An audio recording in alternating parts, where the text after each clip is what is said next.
This next one. Plenty of history was made on the offensive side of the ball in New Orleans Sunday. Drew Brees and Eli Manning combined for a single game record, 13 pass TDs, and combined for 101 points. Basketball score tied for the third most points by both teams in NFL history.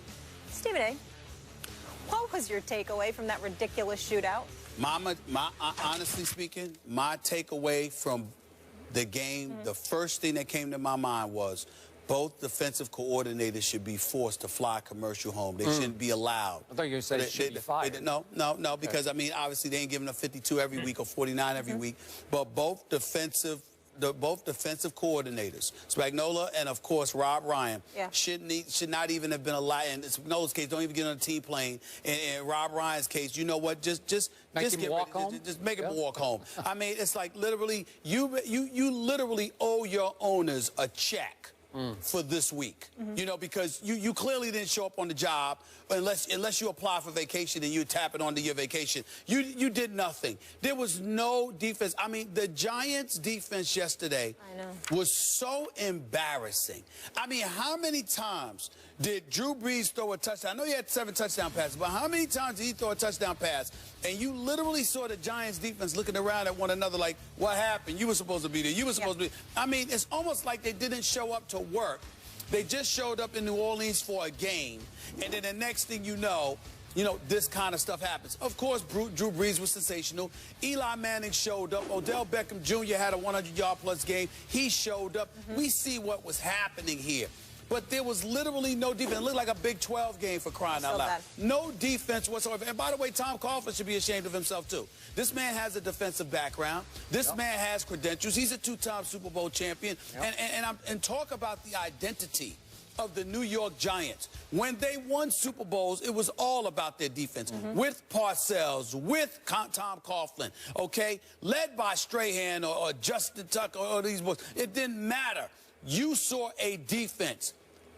Never in my wildest dreams did I think we'd see a big blue team that was so god-awful defensively. I don't care who's hurt. I'm not even going into all those semantics. How could you look that bad? They were atrocious to the point where it doesn't even make sense to me to talk about a Drew Brees or to talk about an Eli Manning because it really, really, really doesn't matter.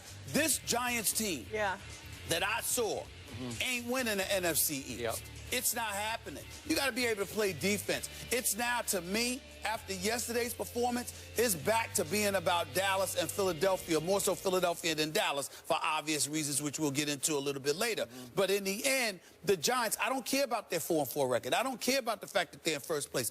You can't play defense like that and win. That was just embarrassing. That's all I took from it. I just sat up there and watched. It's like, this is not an NFL game. And if it were college, you're excited about it. But there's something about it being an NFL game that just turns you off. That you looked at the NFL and you literally said to yourself, these are supposed to be professionals. How do you look? Even when New England dropped 50 on Jacksonville didn't look like that. You know, you just got methodically picked apart by a clearly superior team. No, in the case of the Giants against the Saints, it literally looked like both teams decided not to play defense. The 29th and 30th ranked defense going into it, total. I mean, I couldn't believe how bad they looked. I really couldn't. Did the game count? Yes. It goes in the standings, It goes in the standings. Okay, I want to make sure of that because you said it didn't look like an NFL game. It did, And by the way, before I launch on this, Molly is threatening to unfollow me on Twitter. I trolled him last night. I thanked the Saints for winning that game for me and my Cowboys, and in it, I wrote Giants in all lowercase letters. And everything like else little in Giants. caps. Okay? Just obnoxious. She's going to unfollow me over it was obnoxious. That's fine. Okay, here's my takeaway.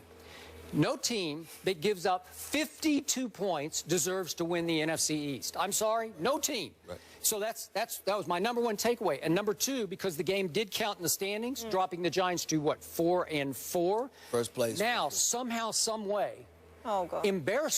embarrassingly enough for the division, my Dallas Cowboys are still only one game out of first place in the loss column. Only one game out of first place in the loss. Are you kidding me? And, you know, my other takeaway was that the ultimate new accident waiting to happen in pro football is your New York Giants. How did they lose that opening game at Jerry World? And then follow that up by a loss. And they lost to the Falcons. And the Falcons are starting to get exposed as just pretty good. Not great, not dominant. They're just pretty good. They lost at home to Tampa. They almost lost at home to the Redskins. Remember that? So they're getting exposed. Yes. They're coming back to earth quickly. And yesterday, the New York Football Giants managed to blow this game on a face mask penalty by the punter. By the punter. By Brad Wing, the punter. Here he is. He gets a face mask as the ball is fumbled forward. This is Cowboys-esque. This is Cowboys-esque. Yeah. This is old Cowboys. Previous Cowboys-esque. These are the Cowboys you used to laugh at, scoff at, ridicule for being the accident waiting to happen. And now it's Brad Wing. Brad Wing, he gets a face mask, and all of a sudden they've got a 50-yard field goal, and the new kicker hits it, and the game is over. And here's the God's truth of what happened yesterday. Your Giants didn't deserve to win this game because your Giants were 1 out of 8 on third down. In this shootout, they still were only 1 of 8 on third down. And when you look at the total yards, your Giants had 416, which is really good. The other team's got 614, so almost 200 fewer yards do your Giants have than Drew Brees and company, right? Yeah. And the Giants did have 1 defensive touchdown on the fumble return, 63 yards. Okay, so you hang in. That actually put you ahead. But the home team had 2 turnovers, and the Giants only had 1 turnover. Yeah. So I look at what happened. Your Giants were lucky to be in the game, and then incredibly unlucky to blow the game in the end. They come back to the pack, and the truth is the NFC East, halfway through, it hasn't even started yet, right? It's like it's up for grabs now. It's still, I don't know, the Washington Redskins could win the NFC East for all I know. Yo, listen, they're only a game back. That's what I'm saying. They're only a game back. I mean, it's, again, Dominique Rodgers-Cromartie, I want to sort of omit him from this conversation because he makes plays. He's had 3 interceptions in the last 2 weeks. He finds a way to keep himself actively involved. Yeah. I get all of that, but I mean, this is some embarrassing stuff here. And you Spagnola, I mean, you should be ashamed of yourself. You Rob Ryan. I don't care that you won. You should be ashamed of yourself. You Rob Ryan, your defense. I mean, talk about somebody that lost his luster. I mean, think about it. Once upon a time, we just sat there and said if he lost some weight and got a haircut, you know what? He could be a head coach. He could be a head coach. Got to look the part. Got to show up to work, look a professional. Get a haircut. Go to a salon, or in his case, a salon, not a barbershop, and just get the haircut. Do whatever. Okay. Do whatever you need to do. Yeah.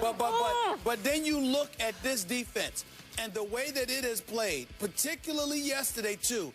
Just no excuse whatsoever. And the Giants didn't even run the football. Everything was with their passing attack. And you just looked at it, and somehow, some way, despite throwing 6 touchdown passes, 350 yards. I mean, what is it here? You know, a rating of 138. Yeah. Somehow, some way, Eli Manning still lost this game. He lost the game. The New Orleans, listen, New Orleans defense is bad. It was bad yesterday. But the Giants were so embarrassing because, again, at least when New Orleans got beat, there was somebody in the vicinity. Yep. I mean, you look at the Giants, it was like, literally, who is it that scored the 1 touchdown when he's just strolling in?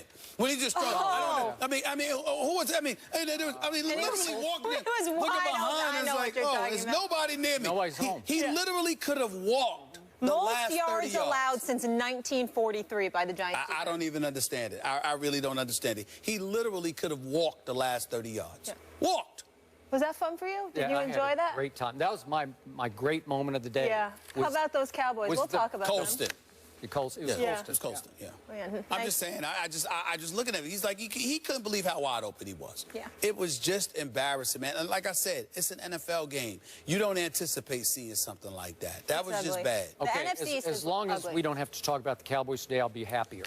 Right. Of course we're talking about the Cowboys today. Of course. Oh, well, I'll lay out of this one. Right. I'll let Stephen A. handle it. Please. The NFC is looking like the AFC South. It's bad. Right. In a battle of Skip and Stephen A. Super Bowl teams, the Cowboys lose a close one at home to the Seahawks. The Cowboys lost again, Skip. Don't miss the guy's reaction. And we're here for your Monday motivation. Check us out on our IG page right now where I give you the complete rundown. Oh, it's been a long, long time since the Cowboys won. Look at that video right there. That looks exciting. Can't wait to go to Instagram.